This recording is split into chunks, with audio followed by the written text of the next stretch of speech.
আসসালামু আলাইকুম। স্বাগতম ঢাকা কলেজের অনলাইন এইচএসসি ভূগোল ক্লাসে। আমার প্রিয় শিক্ষার্থীরা, তোমরা সবাই নিশ্চয়ই ভালো আছো এবং সুস্থ আছো, নিরাপদে আছো। আজকে প্রথমে একটু দুঃখিত, তোমাদের ক্লাসটা আমার একটু লেট হয়ে গেল, একটু টেকনিক্যাল সমস্যার কারণে। তো যাই হোক, আমরা এখন ক্লাস শুরু করব, অলরেডি 10 মিনিটস লেট। তো আমরা আজকে আমাদের যথারীতি ভূগোল প্রথম পত্র ক্লাসটা নিব, এবং এই ক্লাসটা আমার গত ক্লাস ছিল, যাই হোক গত ক্লাসে তোমাদেরকে নিতে পারি নাই। তো আজকে আমরা এই গত যে ক্লাসটা ছিল আমাদের বৃষ্টিপাত, এই বৃষ্টিপাত নিয়ে আমরা আলোচনা করব। তো বৃষ্টিপাতটা হচ্ছে আমাদের পঞ্চম অধ্যায়, যে অধ্যায়টার নাম হচ্ছে জলবায়ুর উপাদান ও নিয়ামক, এই অধ্যায়ের একটা পার্ট আমরা। তো আজকে আমরা এই বৃষ্টিপাত কি, বৃষ্টিপাতের বিভিন্ন বিষয়গুলো, সামগ্রিক বিষয়গুলো টোটাল কথা নিয়ে আমরা আজকে আলোচনা করব। তো তার আগে আমি পরিচয় দিই, আমার পরিচয়। আমি হচ্ছি নাসরিন আক্তার, সহকারী অধ্যাপক, ভূগোল ও পরিবেশ বিভাগ, ঢাকা কলেজ, ঢাকা। আজকের আমি প্রথমেই বলেছি যে আমরা আজকে বৃষ্টিপাত নিয়ে আলোচনা করব। এই যে সামনে গরম চলে আসছে, তারপরে গরমের পরেই সিজন চেঞ্জ হচ্ছে, সামনে বৃষ্টির ঋতু আসছে, তাই না? ঝুম বৃষ্টি, ঝিরঝির বৃষ্টি, বিভিন্ন রকমের বৃষ্টি হবে। তো আমরা কিন্তু, তোমাদের মনে আছে কি না, আমরা গত যে ক্লাসটা করেছিলাম তখন ওই ক্লাসে কি পড়েছিলাম? মেঘ নিয়ে আলোচনা করেছিলাম, যে চারিদিকে আকাশে কত রকমের মেঘ হয়, কিভাবে মেঘের সৃষ্টি হয়। আর এই যে মেঘটা, আমরা তখন জানতে পেরেছি যে আকাশে যে আমরা এত ধরনের মেঘ দেখি, এক একটার এক এক নাম। আবার কোনো কোনো মেঘে বৃষ্টি হচ্ছে, কোনো মেঘে বৃষ্টি হচ্ছে না। তেমনি ওই যে মেঘটা, ওই মেঘ থেকে যেটা পানির আকারে পৃথিবীতে পড়ে, সেটাই তো বৃষ্টিপাত। আজকে আমরা সেই আকাশে জমে থাকা মেঘটা মাটিতে বা ভূপৃষ্ঠে বা আমাদের এই ধরণীতে এসে পড়ে, সেটাই আমরা দেখব। এবং কত রকমের বৃষ্টিপাত আছে সেই সম্পর্কে জানবো। এই বৃষ্টিপাত কেন হচ্ছে সেটারও বিভিন্ন কারণ আছে, সেই কারণগুলো জানবো। তো এইগুলো টোটাল বিষয়টা আজ ক্লাস শেষে আমরা জানতে পারবো। হ্যাঁ, তো তার আগে আমরা হলো আরেকটা করি। আমি গত কয়েকটা ক্লাস থেকে তোমাদেরকে ক্লাসের উপস্থিতিগুলো আমি বলি। সেক্ষেত্রে গত 22 তারিখে যে ক্লাসটা হয়েছিল, সেখানে আমার ক্লাসে যারা উপস্থিত ছিলে তাদের রোল নাম্বারটা যদি তোমরা একটু স্ক্রিনে দেখো, কারা কারা ছিলে। 8, 24, 25, 26, 32, 35, 36, 37, 42, 43, 44, 45, 49, 58, 76, 79, 80, 97, 106 এবং 120। তোমরা এরা হলো ক্লাসে উপস্থিত ছিলে। আচ্ছা, তাহলে আমরা আজকে আমাদের মূল ক্লাসে চলে যাই। আমরা যা কি করব, আজকে বৃষ্টিপাত নিয়ে আলোচনা করব। তোমরা স্ক্রিনে দেখছো বৃষ্টি পড়ছে, তাই না? ঝিরঝির বৃষ্টি পড়ছে। বৃষ্টি সবারই তো ভালো লাগে, তাই না? কার কার ভালো লাগে বৃষ্টি? এই যে বিশেষ করে যখন এপ্রিল মে মাসে বৃষ্টিটা হলে অনেক ভালো লাগে, তাই না? মাঝে মাঝে যে কালবৈশাখী ঝড় হয়, ঝড়টা ভয় লাগলেও বৃষ্টিটা কিন্তু এই গরমের সময় অনেক ভালো লাগে। বিশেষ করে কারোর যদি কোনো মানে খুবই গুরুত্বপূর্ণ কাজ না থাকে, তাহলে কিন্তু মনে হয় যে বৃষ্টি হলে বাসায় বসে বসে আমরা বৃষ্টি দেখি। যাই হোক, এখন আর আমাদের বাসায় বসে বৃষ্টি দেখারও সুযোগ নাই। সামনে আমাদের কলেজ খুলে যাচ্ছে, আমাদের কলেজে আসতে হবে, বৃষ্টি আমরা কলেজে বসেই দেখবো হলে, তাই না? তো চলো জানি যে বৃষ্টিপাতটা কিভাবে হয়, আর বৃষ্টিপাতটা কি আসলে। আমরা তো গত ক্লাসে বলেছি যে সাধারণত আমাদের যে চারিদিকে যে জলাশয় বা যে জলভাগ আছে, যেই মানে পানির যে অংশটুকু আছে, সেখানে কি হচ্ছে যে সূর্যের তাপের কারণে সেই পানি থেকে প্রতিনিয়ত পানি বাষ্পীভূত হচ্ছে, তাই না? বাষ্পীভূত হচ্ছে, এবং এই বাষ্পীভূত পানিটা হচ্ছে জলীয় বাষ্প হয়ে কি হচ্ছে, উপরের দিকে উঠে যাচ্ছে। এবং উপরে উঠে কি হয়, জলীয় বাষ্পপূর্ণ বায়ু উপরে উঠলে সেটা শীতল হয়, এবং শীতল বায়ুর সংস্পর্শে আসলে এই বায়ুটা সম্পৃক্ত হয়। পরে ওই যে সম্পৃক্ত বায়ু, এখানে এই বায়ুর ভিতরে যখন এটা সম্পৃক্ত হয়, তখন ওই বায়ুটা আস্তে আস্তে, জলীয় বাষ্পপূর্ণ বায়ুটা আস্তে আস্তে ক্ষুদ্র ক্ষুদ্র পানি কণায় পরিণত হয়। এবং সেটা কি করে, পানি কণায় পরিণত হওয়ার পরে বায়ুমণ্ডলে, আমরা যখন উপাদান পড়েছি জানি যে বায়ুমণ্ডলে ধূলিকণা একটা উপাদান আছে, যে উপাদানটাকে আশ্রয় করে এই জলীয় বাষ্পগুলো জমাট বেঁধে মেঘের মতো বাতাসে ভেসে বেড়ায়, এই বা আকাশে ভেসে বেড়ায়। এইটা হচ্ছে মেঘ। আর যখন এই বায়ুমণ্ডলের উষ্ণতা যদি কোনো কারণে আরও কমে যায়, মানে আরও হ্রাস পেয়ে যায়, তখন কি হয়, তখন মেঘ আরও ঘনীভূত হয়। তখন ঘনীভূত হয়ে এটা কি হয়, পানিবিন্দুতে পরিণত হয়, অথবা কখনো কখনো এটা বরফ খণ্ড, ছোট ছোট বরফ কুচিতেও পরিণত হতে পারে। তখন এগুলো যখন পানিবিন্দু, ছোট ছোট পানিবিন্দু থাকে, তখন একটা আরেকটার সাথে ভাসতে ভাসতে একটা আরেকটার সাথে লেগে এগুলো আরেকটু বড় আকার হয়, অথবা বরফ, ছোট ছোট বরফের কুচিটা যখন একটা আরেকটার সাথে লেগে সেটাও আবার জমাট বেঁধে একটু বড় হয়, তখন কি করবে, আমরা জানি মানে প্রত্যেকটা বস্তুই পৃথিবী তার ভূপৃষ্ঠের দিকে টানছে মাধ্যাকর্ষণ শক্তির বলে। এই মাধ্যাকর্ষণ শক্তির কারণে কি হচ্ছে যে এই বৃষ্টি মানে ওই যে পানি বা ওই যে ঘনীভূত যে তোমার বরফকণা বা জলকণা সেটা ভূপৃষ্ঠে নেমে আসছে, আর এটাকেই বলা হচ্ছে বৃষ্টিপাত। এইভাবেই সাধারণত বৃষ্টিপাত হয়ে থাকে। সাধারণত বৃষ্টিপাত মানে সংঘটিত হয় দুইটা রকমভাবে, যেটা মানে ব্যাখ্যা করতে পারি আমরা দুইভাবে। একটা হচ্ছে যে শীতল বৃষ্টিপাতের উৎপত্তি, আর একটা হচ্ছে উষ্ণ বৃষ্টিপাতের উৎপত্তি। এখন আমরা দেখব যে এই দুইটা বৃষ্টিপাত কি, আসলে শীতল বৃষ্টিপাতটা কি আর উষ্ণ বৃষ্টিপাতটা কি।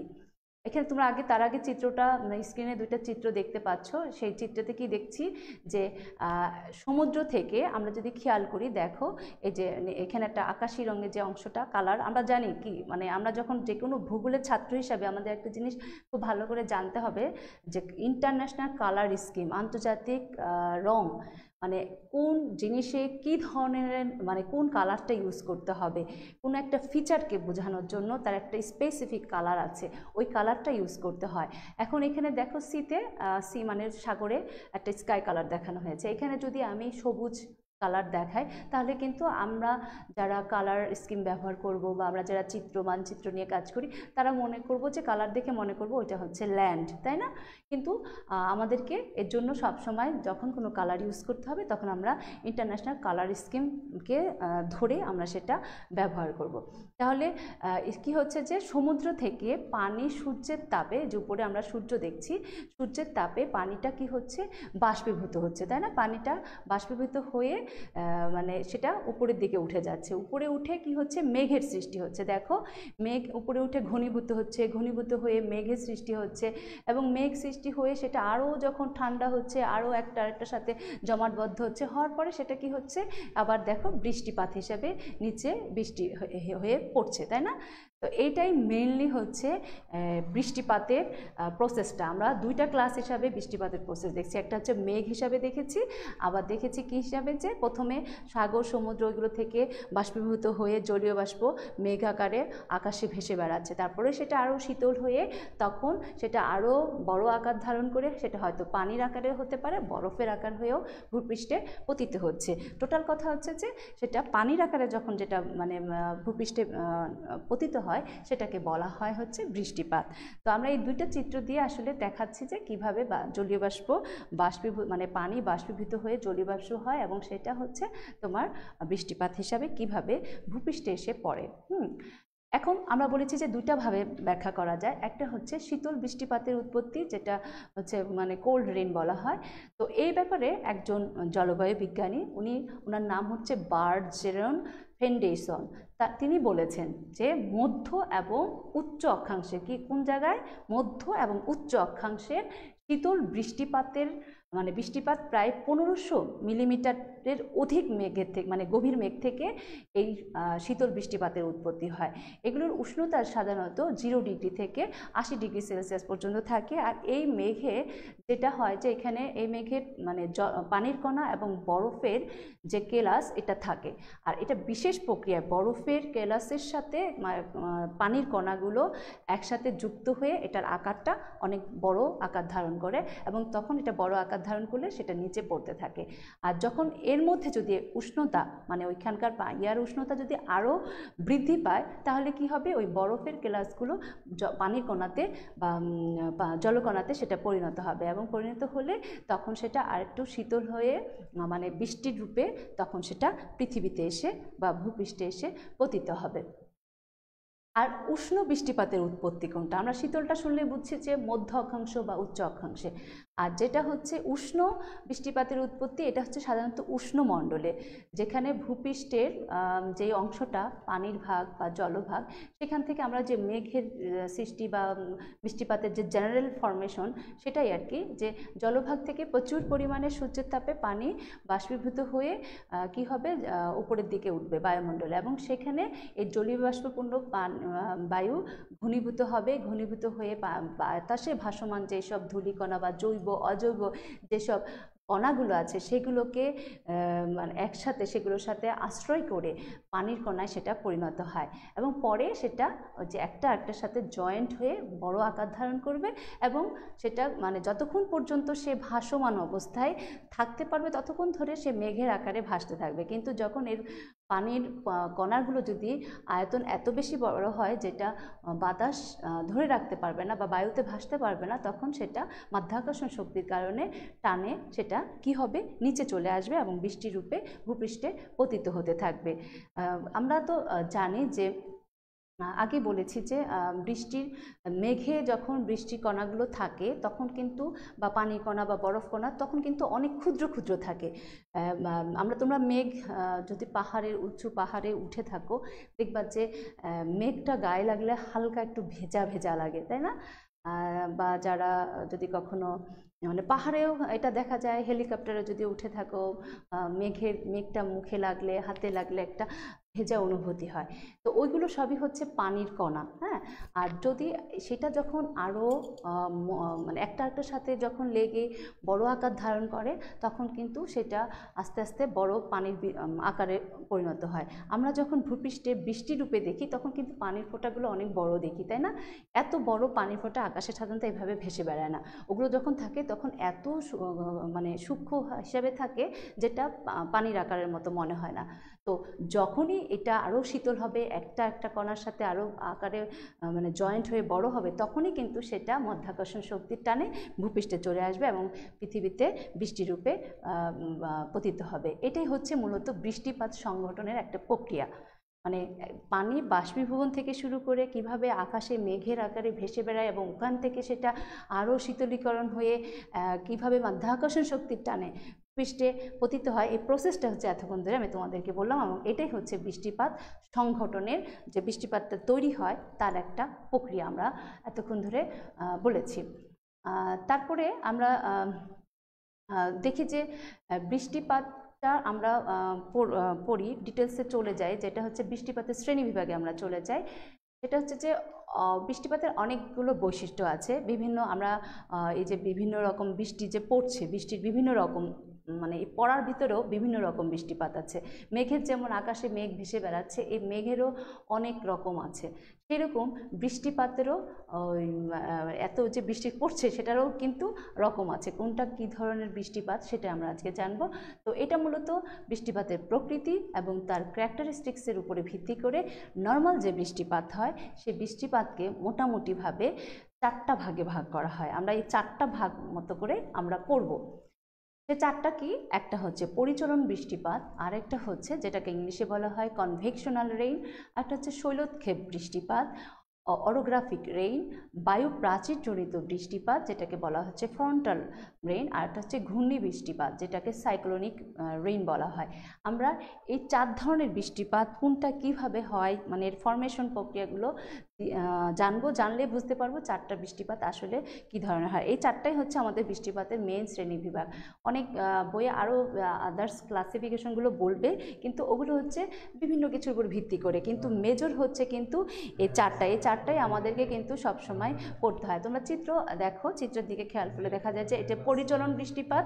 পরিচলন বৃষ্টিপাতটা হচ্ছে মানে চিত্রটা দেখো যে একটা ফিল্ডটা হচ্ছে এটা ব্রাউন কালারের যে কালারটা তোমরা দেখছো, কালারটা হচ্ছে মানে ভূমিরূপ। এটা উত্তপ্ত গরম হওয়ার পরে এর সংলগ্ন যে বাতাসটা সেটা হচ্ছে কি উষ্ণ বাতাস। এই উষ্ণ বায়ুটা তখন কি হচ্ছে, উপরের দিকে উঠে যাচ্ছে, উঠে যেয়ে শীতল হচ্ছে, শীতল হয়ে মেঘের সৃষ্টি হয়ে বৃষ্টিপাত হবে। আমি এটা তোমাদেরকে এখন চিত্রগুলো বোঝাচ্ছি। তারপরে যে বৃষ্টিপাতটা হয় সেটা হচ্ছে, এই প্রক্রিয়াটাকে বলা হচ্ছে পরিচলন বৃষ্টিপাত।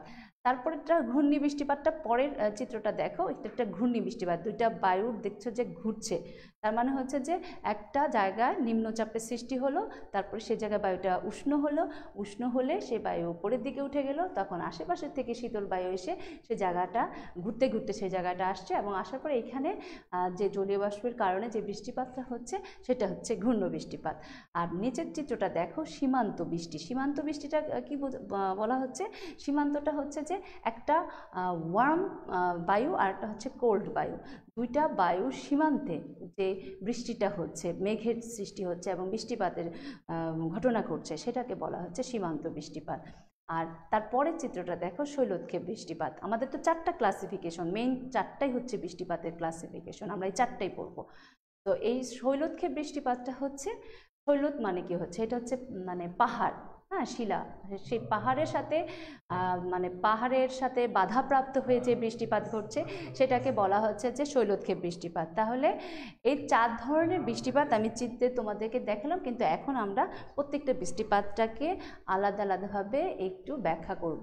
প্রথমেই আমরা চলে আসি পরিচলন বৃষ্টিপাত কোনটা, কনভেকশনাল রেইন কাকে বলা হয়। পরিচলন বৃষ্টিপাতটা আমি প্রথমে যখন একটু তোমাদেরকে বলেছি, সেটা হচ্ছে যে ভূপৃষ্ঠের যখন মানে ভূপৃষ্ঠের উষ্ণতা যখন অনেক বেশি হয় তখন কি হয়, বায়ুর বাষ্পীভবনের ক্ষমতাটা বেড়ে যায়। এই অবস্থায় জলীয়বাষ্পপূর্ণ যে হালকা বায়ু বা উষ্ণ বায়ু, সেই বায়ুটা কি হবে, আর ভূপৃষ্ঠে থাকবে না। উষ্ণ হলে বায়ুর ধর্ম হচ্ছে সে উপরে উঠে যাবে এবং উপরে উঠে প্রসারিত হবে, শীতল হবে, শীতল হলে সেখানে এটা বৃষ্টিপাত ঘটাবে।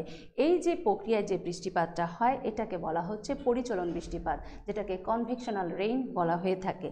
আচ্ছা, এই বৃষ্টিপাতটা আমরা এই যে এই চিত্রটায় তোমরা একটু দেখো যে এখানে একটা জলাভূমি দেখতে পাচ্ছ, তাই না? এই যে স্কাই, আমি তোমাদেরকে কি বলেছি, স্কাই কালার মানে হচ্ছে সি বোঝানো হবে। ইন্টারন্যাশনাল কালার স্কিম অনুসারে আমরা আকাশি রংটা ব্যবহার করব হচ্ছে কিসের জন্য, পানির জন্য। এখন অনেকে বলতে পারো যে আকাশের কালারটাও তো দেখাতে হবে, কিন্তু আমরা সাধারণত ল্যান্ড ইউজে এই কালারগুলো ইউজ করি। তো এই কারণে পানিটা যেহেতু ল্যান্ড ইউজের ক্ষেত্রে ব্যবহার করানো হয়, তাই এখানে আমরা আকাশি কালারটা দেখলে বুঝবো যে পানি। তো এইখানে কি হচ্ছে, সূর্যের তাপে এই পানিটা কি হচ্ছে, বাষ্পীভবন হচ্ছে, বাষ্পীভবন হয়ে সেটা উপরের দিকে উঠে যাচ্ছে। আস্তে আস্তে যত উপরে উঠছে ততই ওই জলীয় বাষ্পপূর্ণ ইয়েটা কি হচ্ছে, শীতল হবে। শীতল হলেই সেখানে যে জলীয় বাষ্প থাকবে সেটা আস্তে আস্তে পানি কণায় পরিণত হবে এবং ঘনীভূত হবে।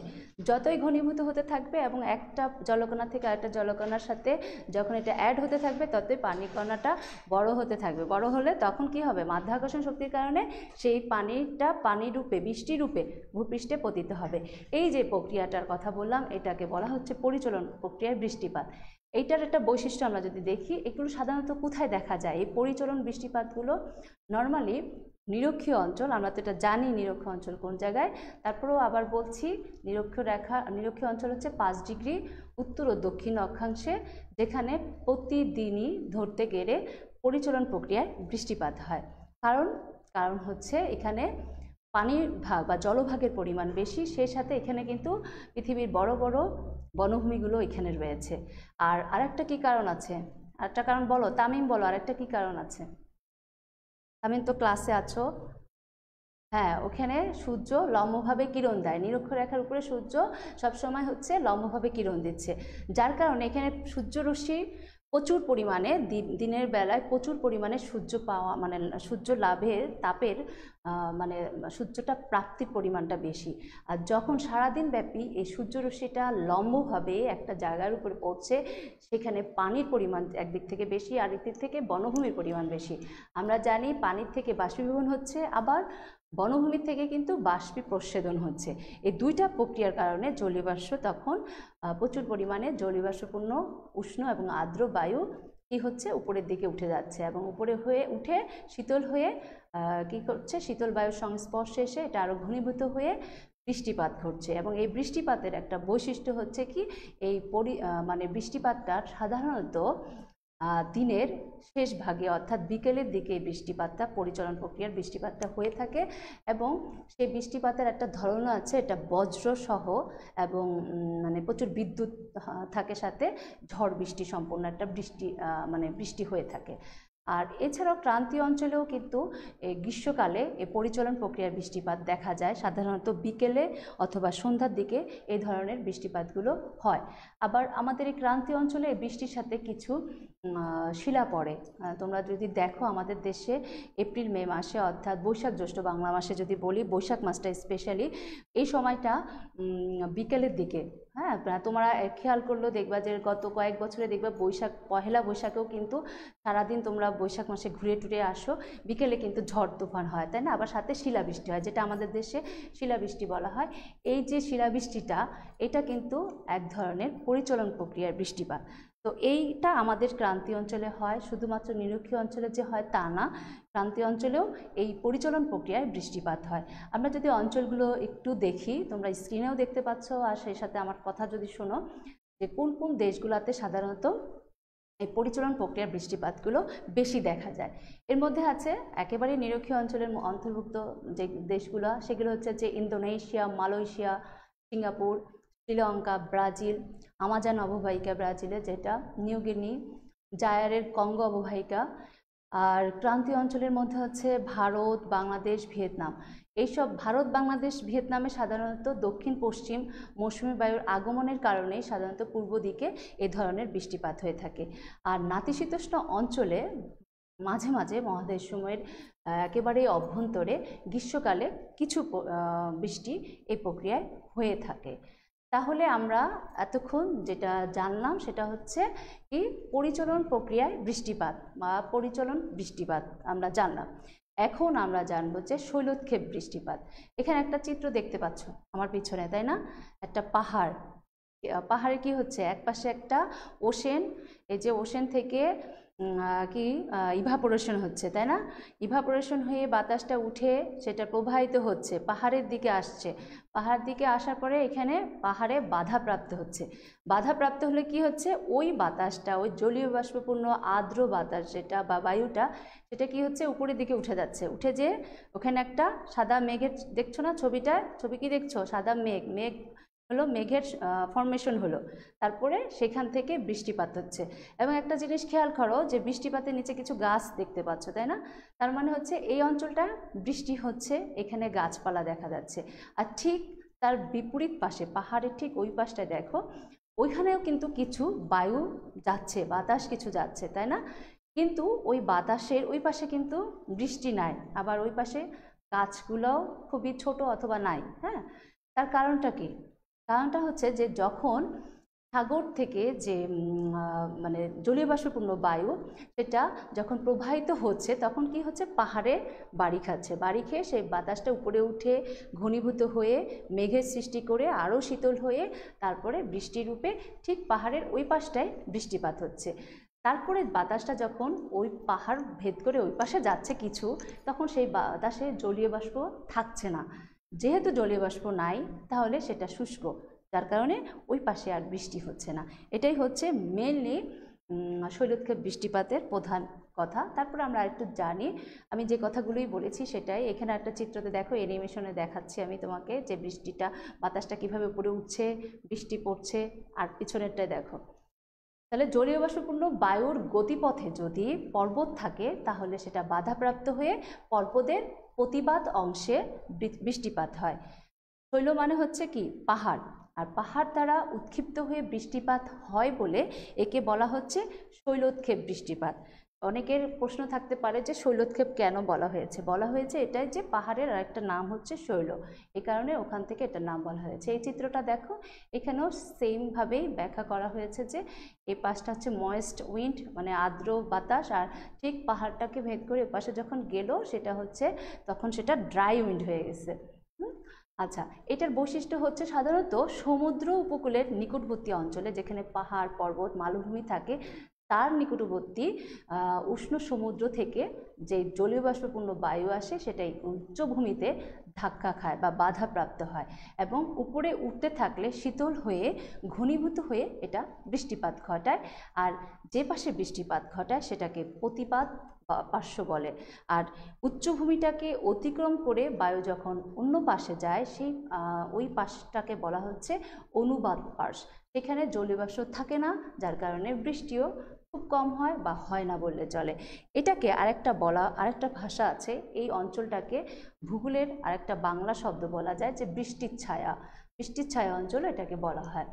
পর্বতের অনুবাদ পাশের যে বৃষ্টির ছায়া সেটা সাধারণত শুষ্ক এবং প্রায় শুষ্ক অঞ্চল। আর অন্যান্য উপাদান যেমন রয়েছে গিরিখাতের অবস্থান, তারপরে উষ্ণতার বিভিন্ন বায়ুর যে উষ্ণতার বিভিন্ন পার্থক্য, এগুলোর কারণেও কিন্তু শৈলোৎখাত বৃষ্টিপাতের উপরে বিভিন্ন প্রভাব পড়ে থাকে। আর এটার যেসব অঞ্চলগুলোতে বা পৃথিবীর যে জায়গাগুলোতে এই বৃষ্টিপাত দেখা যায় সেই জায়গাগুলোর কথাগুলো যদি আমরা দেখি, যে আর্দ্র দক্ষিণ পশ্চিম মৌসুমী বায়ুর কারণে ভারতের পশ্চিম ঘাটে পর্বতে বাধাপ্রাপ্ত হয়ে পশ্চিম ঢালে প্রচুর পরিমাণে শৈলোৎক্ষেপ বৃষ্টিপাত হয়ে থাকে, কিন্তু দাক্ষিণাত্যের পূর্বে অনেক কম বৃষ্টি হয়। এটা হচ্ছে ওই জায়গাটা, দাক্ষিণাত্যের পূর্ব অংশটাকে জন্য বৃষ্টির ছায়া অঞ্চলে সেটা পরিণত হয়েছে এবং বলা হয় এটা বৃষ্টির ছায়া অঞ্চল। আর হিমালয়ের পাদদেশে এবং সমগ্র উত্তর ভারতে, বাংলাদেশের সিলেট, চট্টগ্রাম অঞ্চলে এই শৈলোৎক্ষেপ বৃষ্টিপাত হয়। তোমরা সিলেটে তো অনেকে থাকো সিলেটে, কয়েকজন আছো যারা, তো তোমরা তো জানো এখানে অনেকগুলো পাহাড় আছে, তাই না? বাংলাদেশের দক্ষিণে কি বঙ্গোপসাগর, আর উত্তরে সিলেটের পাহাড় আছে, আবার আমাদের চট্টগ্রামেও পাহাড় আছে। যখন বঙ্গোপসাগর থেকে জলীয় বাষ্পপূর্ণ বায়ু যখন বাংলাদেশের উপর দিয়ে প্রবাহিত হতে থাকে, এবং তখন কি হয়, সিলেটের সে পাহাড় বা হিমালয় পাহাড়ের বাধাপ্রাপ্ত হয়। বাধাপ্রাপ্ত হয়ে এই প্রতিবাদ পার্শ্বে প্রচুর পরিমাণে বৃষ্টিপাত হয়ে থাকে। এই কারণে এই অংশগুলোতে অনেক গাছপালা, হ্যাঁ, আমাদের দেশে যদি লক্ষ্য করো সিলেট এবং চট্টগ্রাম, পার্বত্য চট্টগ্রামে কিন্তু প্রচুর গাছপালা রয়েছে। এটাই হচ্ছে যে পর্বতে বাধাপ্রাপ্ত হয়ে জলীয়বাষ্পপূর্ণ বায়ুর থেকে বৃষ্টিপাত হচ্ছে। তো পৃথিবীর বিভিন্ন অংশেই এই সমুদ্র উপকূলবর্তী এলাকায় যেখানে পর্বত রয়েছে, পর্বত শ্রেণী রয়েছে, সেখানে কিন্তু প্রতিপাদ পার্শ্বে এই ধরনের বৃষ্টিপাত হচ্ছে, যেই মানে পৃথিবীর যে কোনো জায়গায়। এটা গেল আমাদের শৈলোৎক্ষেপ বৃষ্টিপাতের ব্যাখ্যা। এখন আসবো আমরা বায়ু প্রাচীরজনিত বৃষ্টি, যেটাকে বলা হচ্ছে ফ্রন্টাল রেইন। সাধারণত মধ্য অক্ষাংশ অঞ্চলে যখন শীতল এবং উষ্ণ বায়ু কি হয়, মুখোমুখি উপস্থিত হয়ে একে অপরের পাশ দিয়ে পাশাপাশি চলতে থাকে, তখন কি হয়, শীতল বায়ুর আঘাতে উষ্ণ বায়ুটা উপরে উঠে যায় বা উপরের দিকে উঠতে থাকে। ওই সময় বা এই সময় ওই উষ্ণ বায়ু আরও কী হবে, প্রসারিত হবে এবং শীতল হয়ে উভয় বায়ুর সীমান্ত বরাবর বৃষ্টিপাত ঘটায়। এই ধরনের যে বৃষ্টিপাত সেটাকে বলা হচ্ছে সংঘর্ষ বৃষ্টিপাত। তোমরা যদি দেখো চিত্রে, আরও দুইটা চিত্র দেখাই তোমাদের, যেটা সংঘর্ষ বৃষ্টিপাত, একটা হচ্ছে শীতল বায়ু আর একটা হচ্ছে উষ্ণ বায়ু। আরেকটা চিত্র দেখো, এই যে এই চিত্রটার দিকে খেয়াল করো, এখানে একটা উষ্ণ বায়ু যাচ্ছে আর একটা হচ্ছে শীতল বায়ু, দুইটার মাঝখানে দুই বায়ুর কারণে যখন উষ্ণ বায়ুটাকে শীতল বায়ু, যেহেতু শীতল বায়ু একটা ধর্ম আছে আমরা জানি তো, তাই না? কি জানি আমরা, শীতল বায়ু হচ্ছে ভারী থাকবে, তাই না? আর উষ্ণ বায়ু সবসময় হালকা থাকবে, জলীয় বাষ্পপূর্ণ উষ্ণ বায়ু সবসময় হালকা হয়ে উপরের দিকে থাকবে, তাহলে শীতল বায়ুটা সবসময় নিচের দিকে থাকে এবং ওই জায়গায় বৃষ্টিপাতের সংঘর্ষে বৃষ্টিপাত ঘটে। শীতল বায়ু প্রাচীরের ঢাল অপেক্ষা কিন্তু খাড়া হয়, তাই এই বায়ু প্রাচীর সংলগ্ন এলাকায় মেঘ এবং বৃষ্টিপাতের ক্ষেত্রটা খুবই সংকীর্ণ হয়ে থাকে। আর উষ্ণ বায়ুর প্রাচীরের ক্ষেত্রেটা দেখা যায় যে ঠিক এটার বিপরীত অবস্থা দেখা যায়। আমরা যদি দেখি এটা কোন কোন অঞ্চলে হয়, তাহলে দেখা যায় যে মধ্য অক্ষাংশের নাতিশীতোষ্ণ অঞ্চলে এই ধরনের প্রক্রিয়ায় বৃষ্টিপাত হয়ে থাকে।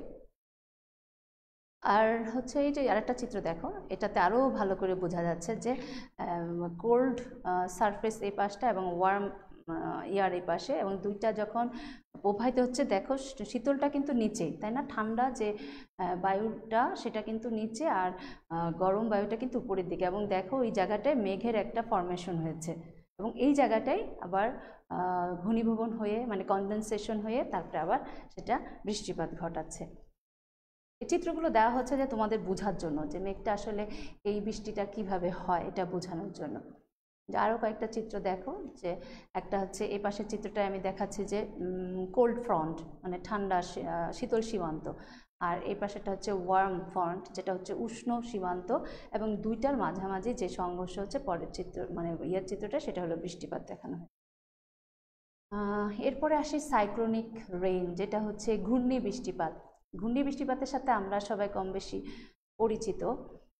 সেটা হচ্ছে যে কোনো একটা অঞ্চলে বায়ুমণ্ডলে যদি নিম্নচাপ কেন্দ্রের সৃষ্টি হয় তখন কি হয়, জলভাগের উপর থেকে যে জলীয় বাষ্পপূর্ণ উষ্ণ এবং স্থলভাগের উপর থেকে শুষ্ক শীতল বায়ু ওই একই নিম্নচাপ কেন্দ্রের দিকে কি করে, আনুভূমিকভাবে ঘুরতে ঘুরতে ছুটে আসে।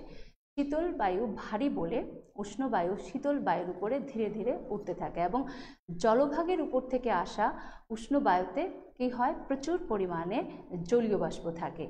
আর ওই বায়ু শীতল বায়ুর উপরে উঠলে তার ভিতরে জলীয় বাষ্প ঘনীভূত হয়ে বৃষ্টিপাত ঘটায়। এইরূপ বৃষ্টিকে কি বলা হচ্ছে, ঘূর্ণি বৃষ্টিপাত। ঘূর্ণি বৃষ্টিপাতটা সাধারণত ঘূর্ণিঝড়ের সময় আমরা দেখি, তাই না? চিত্রটা দেখো, খেয়াল করো, আরও কয়েকটা চিত্র দেখো। এই দেখো কিভাবে, এই যে এই চিত্রটা একটু খেয়াল করো যে এখানে একটা ঘূর্ণি উষ্ণ বায়ু এবং শীতল বায়ু কি হচ্ছে যে একেবারেই ঘুরতে ঘুরতে উপরের দিকে উঠে যাচ্ছে, একটা ভিতরে একটা আয়ের সৃষ্টি হচ্ছে, মানে চোখের ঘূর্ণির চোখের সৃষ্টি হচ্ছে। এবং এই জায়গাটায় অনেক সময় ওই ঘূর্ণি চোখের ওইখানে বৃষ্টি হয় না, বৃষ্টিপাত দেখা যাচ্ছে এটা ঘুরতে ঘুরতে অনেক দূরে যেয়ে হয়তো ওইখান থেকে বৃষ্টিপাত ঘটে। এটা একটা চিত্র দেখো, আরেকটা দেখো যে এখানেও একটা আছে কিভাবে ঘূর্ণি বৃষ্টির সৃষ্টি হয়। এবং সাধারণত ঘূর্ণি বৃষ্টির মাঝখানে যে চোখটার কথা বলা হয় ওইখানে সাধারণত কোনো মেঘ থাকে না, তার আশেপাশে জায়গাগুলোতেই সাধারণত মেঘের ইয়া থাকে। এই বায়ুটা সবসময় উচ্চচাপ থেকে নিম্নচাপের দিকে ঘূর্ণায়মান অবস্থায় ছুটে আসে। ঘূর্ণিবাতের ফলে নিম্নচাপ কেন্দ্রের বায়ু কি হয় যে জলীয় বাষ্প নিয়ে ঘুরতে ঘুরতে যখন উপরে উঠে এবং শীতল ও ঘনীভূত হয়ে প্রবল ঝড়ের সঙ্গে এটা বৃষ্টিপাত ঘটায়। এই সময় অনেক সময় বজ্রঝড় সহ বৃষ্টিপাত হয় অথবা 3-4 দিন ধরেও বৃষ্টিপাত হয়। বাংলাদেশে যখন আমরা সাধারণত অক্টোবর নভেম্বর মাসে অনেক প্রচুর পরিমাণে ঘূর্ণিঝড় দেখি, এগুলো এই ধরনের বৃষ্টিপাত, মানে এই ধরনের বৃষ্টিপাতটা সাধারণত ওই সময়টা হয়ে থাকে।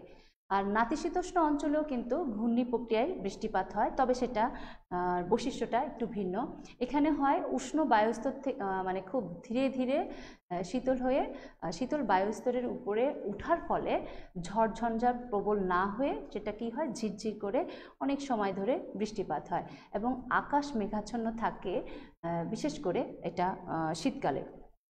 আর এটার যে অঞ্চলগুলোতে বৃষ্টিপাতগুলো দেখা যায় পৃথিবীব্যাপী, সেখানে হচ্ছে যে পশ্চিমবঙ্গ এবং উড়িষ্যা উপকূলে কোনো কোনো অংশে দেখা যায়, আবার আসাম এবং বাংলাদেশে মার্চ মে মাসেও কালবৈশাখী ঝড়ের সময়ও বৃষ্টিপাত হয়। এবং গ্রীষ্মকালে বঙ্গোপসাগরে যে বৃষ্টিপাতটা হয়, সৃষ্ট যে ঘূর্ণিবাতসমূহ বা দক্ষিণ পশ্চিম মৌসুমি বায়ুর প্রবাহের সাথে বাংলাদেশের যে বৃষ্টিপাতটা ঘটে সেটা কিন্তু প্রবেশ করে, সেটা কিন্তু এই ঘূর্ণি বৃষ্টিপাতে। এবং দক্ষিণ পূর্ব উপকূলেও এ ধরনের বৃষ্টি হয়ে থাকে। এছাড়া আরও অনেক ধরনের বৃষ্টি আছে। আমরা তো এতক্ষণ ধরে 4 ধরনের বৃষ্টি পড়েছি, 4 প্রকারের মেজর বৃষ্টি পড়েছি, মূলত ওই 4টাই হচ্ছে প্রধান বৃষ্টিপাত। এছাড়াও আরও কয়েক ধরনের বৃষ্টিপাত আছে, যেটা হচ্ছে বিভিন্ন জায়গায়, বলতে গেলে ওই জায়গায় সাধারণত বৃষ্টিপাতটা একটা স্থানীয় ব্যাপার। তো এছাড়া আরও কিছু বৃষ্টিপাত আছে যেটা আমরা যদি বলে থাকি, যেমন ধরি যদি উষ্ণ স্রোতজনিত বৃষ্টিপাত। উষ্ণ স্রোতজনিত বৃষ্টিপাত সেটা হচ্ছে তোমার যে স্রোতটা উষ্ণ, আমরা এখনও স্রোত পড়ি নাই, তাই না? সমুদ্র স্রোত মানে বাড়িমণ্ডল নিয়ে আমরা এখনও পড়ালেখা করি নাই, যার কারণে সমুদ্র স্রোতও কিন্তু উষ্ণ আছে এবং শীতল আছে। তো যেই স্রোতটা উষ্ণ, এই উষ্ণ স্রোতের মাধ্যমেও কিন্তু মানে একটা অঞ্চলে বৃষ্টিপাত হতে পারে। কিভাবে হতে পারে? উষ্ণ স্রোতের সাথে যে বায়ুটা প্রবাহিত হয় সেই বায়ুর সাথে জলীয় বাষ্প থাকে এবং সেটা ঘনীভূত হয়ে সেই স্রোতের আশেপাশে উপকূল অঞ্চলে বৃষ্টিপাত ঘটায়। সাধারণত ব্রিটেন এবং নরওয়ে এই ধরনের বৃষ্টিপাত হয়ে থাকে। আর নিয়ত বায়ু প্রবাহের কারণেও কিন্তু একটা বৃষ্টিপাত হয়। সেটা কি হয়, আমরা নিয়ত বায়ু প্রবাহ পড়েছিলাম, মনে আছে তো সবাই, তাই না? ওখানে আমরা কয়েকটা বায়ু পড়েছি, অয়ন বায়ু, বাণিজ্য বায়ু, তাই না? প্রত্যয়ন বায়ু, মেরু বায়ু, এগুলো মনে আছে? হ্যাঁ, ওখানে আমরা পড়েছি যে সাধারণত সমুদ্রভাগের উপর দিয়ে প্রবাহিত অয়ন এবং প্রত্যয়ন বায়ুর দ্বারা যে জলীয় বাষ্প আসে, তার মাধ্যমে যে বৃষ্টিপাত সংঘটিত হয় সেটা সাধারণত নিয়ত বায়ু প্রবাহজনিত বৃষ্টিপাত। এটা কোথায় হয়? আফ্রিকা, দক্ষিণ আমেরিকার উপকূল এবং সামুদ্রিক অঞ্চলগুলোতে বা সমুদ্র মধ্যে সংঘটিত বৃষ্টি সাধারণত এভাবে হয়ে থাকে। এরপরে আছে যে আগ্নেয় বৃষ্টিপাত। আমরা যদি আগ্নেয়গিরির অগ্নুৎপাত যখন পড়েছিলাম তখন আগ্নেয়গিরির অগ্নুৎপাতে আমরা জানি কি আগ্নেয়গিরি অগ্নুৎপাতের সময় প্রচুর পরিমাণে বাষ্প কিন্তু বের হয় আসে, তাই না? এই বাষ্প যখন জলীয় বাষ্প ওই আগ্নেয়গিরির অগ্নুৎপাতের সাথে কিছু জলীয় বাষ্প বের হয়ে আসে, তার সাথে সে জলীয় বাষ্প ঘনীভূত হয় এবং সেখান থেকে মেঘের সৃষ্টি হয় এবং সেই মেঘ থেকে ওই আগ্নেয় মানে অগ্নুৎপাতের উদ্গীরণের সময় যে পদার্থগুলো বের হয় তার ভিতরে দেখা যায় যে 60 থেকে 90% পানি থাকে এবং প্রচণ্ড অগ্নুৎপাতের সময় প্রচণ্ড উত্তাপও থাকে। ফলে এই কিছু পানি কিন্তু বাষ্পে ওখানেই মানে বাষ্পে পরিণত হয় এবং উপরের দিকে বায়ুমণ্ডলে সেটা উঠে যায় এবং ঘনীভূত হয়ে আগ্নেয়গিরির সন্নিহিত এলাকা মানে আশেপাশে যে এলাকা থাকে সে এলাকাগুলোতে বৃষ্টিপাত ঘটায়। এটা হচ্ছে আগ্নেয় বৃষ্টি। আরেকটা বৃষ্টি আছে যেটা হচ্ছে অরণ্য বৃষ্টি। অরণ্য বৃষ্টিটা হচ্ছে সাধারণত সুবিস্তৃত অরণ্য এলাকায়, যেখানে হচ্ছে তোমার মানে প্রচুর পরিমাণে গাছপালা থাকে। এই গাছপালা সাধারণত কি হয়, যেখানে গাছ অনেক থাকে সেখানেও কিন্তু প্রস্বেদন হয়, বাষ্পীপ্রস্বেদন হয়। যে বাষ্পীপ্রস্বেদন বা ইভাপোট্রান্সপিরেশনের কারণে কিন্তু দেখবা বনভূমি এলাকা বা বন জঙ্গল এলাকায় সাধারণত মানে ওই জায়গাটাতে অন্য জায়গার তুলনায় অনেক ক্ষেত্রে বৃষ্টিপাত হয়ে থাকে। তো এই যে প্রক্রিয়ায় বৃষ্টিপাত হয়, যেটা মানে বনভূমি এলাকায় বৃষ্টিপাত হয়ে থাকে, এইরকম জায়গাগুলো বা মানে ভারতের পূর্ব ভারতে এবং পৃথিবীর বিভিন্ন অঞ্চলে এলাকায় এই বৃষ্টিপাতটা দেখা যায়। এটা নর্মালি বৃষ্টিপাতের ধরনটা হচ্ছে খুব হালকা হালকা গুড়ি গুড়ি বৃষ্টিপাত হয়ে থাকে, ইলশে গুড়ি টাইপের বৃষ্টিপাত। তো এই বৃষ্টিপাতটাকে বলা হচ্ছে অরণ্য বৃষ্টিপাত। আরেকটা বৃষ্টি আছে যেটা হচ্ছে লাস্ট ওয়ান।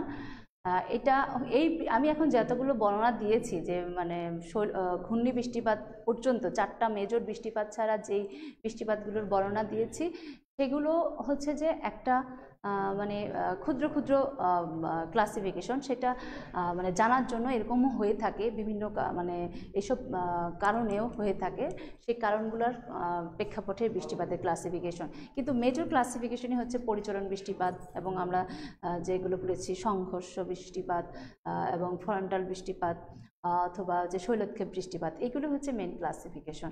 আচ্ছা, এখন আমরা দেখি যে প্রতীপ ঘূর্ণিবাতজনিত যে বৃষ্টিপাত সেটা হচ্ছে যে সাধারণত উচ্চচাপ এলাকা থেকে নিম্নচাপ এলাকায় আগত বায়ুর ঊর্ধ্বগমন এবং ঘনীভবন থেকে সাধারণত এই বৃষ্টিপাতের সৃষ্টি হয়।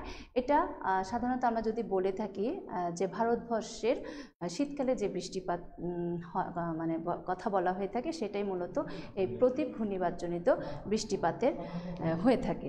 তো আমরা মোটামুটি আজকে আমাদের ক্লাস এতটুকু পর্যন্তই। আমরা তাহলে আজকে ক্লাসে যেটা শিখেছি যে বৃষ্টিপাত কাকে বলে এটা আমরা জানতে পেরেছি এবং বৃষ্টিপাত কেন হচ্ছে তার কারণগুলো আমরা শুনেছি এবং কিভাবে বৃষ্টিপাতের সৃষ্টি হচ্ছে, কিভাবে বৃষ্টিপাতটা সংঘটিত হচ্ছে, এই যে প্রসেসটা সংঘটনের প্রসেস, এটাও আমরা জানলাম এবং আরও জানলাম যে বৃষ্টিপাত কত ধরনের আছে, কি কি ধরনের এবং মেজর যে ক্লাসিফিকেশনগুলো বৃষ্টিপাতের সেগুলো আমরা জানতে পেরেছি, তাই না? কি কি জানতে পেরেছি আমাদের ক্লাসিফিকেশন মেজর? আমরা আবার যদি একটু বলি, পরিচলন বৃষ্টিপাত, শৈলক্ষেপ বৃষ্টিপাত, সীমান্ত বৃষ্টিপাত এবং হচ্ছে ঘূর্ণি বৃষ্টিপাত। তাহলে আমাদের আজকে এই পর্যন্তই। তোমরা ভালো থাকো, সুস্থ থাকো এবং নিরাপদে থাকো। আল্লাহ হাফেজ। আসসালাম।